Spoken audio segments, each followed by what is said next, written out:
ৰং।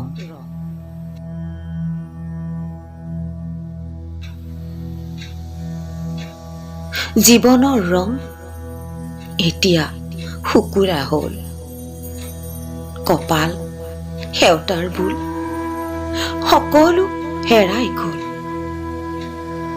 এতিয়া চৌদিশ ধোঁৱাময় হ'ল। কলীয়া মেঘৰ ছায়াত জীৱনৰ আঁত হেৰুৱালো। সংগীৰ সংগ যদিও নাছিল, তথাপিও জীৱন আছিল। ডগমগীয়া ৰঙা ৰং আছিল। আয়তিৰ মাজত স্থান আছিল। আৰু এতিয়া সকলো হেৰাই গ'ল। ভাল লগাবোৰ কেতিয়া যে ধূসৰ হ'ল, টলকিবই নোৱাৰিলো।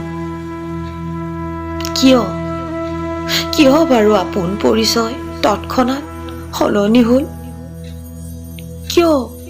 কিয় এতিয়া সকলো একেবাৰেই নোহোৱা হ'ল? ৰংবোৰ হেৰাই গ'ল। জীৱন স্তব্ধ হ'ল। ৰংবোৰ হেৰাই গ'ল। ৰংবোৰ হেৰাই গ'ল।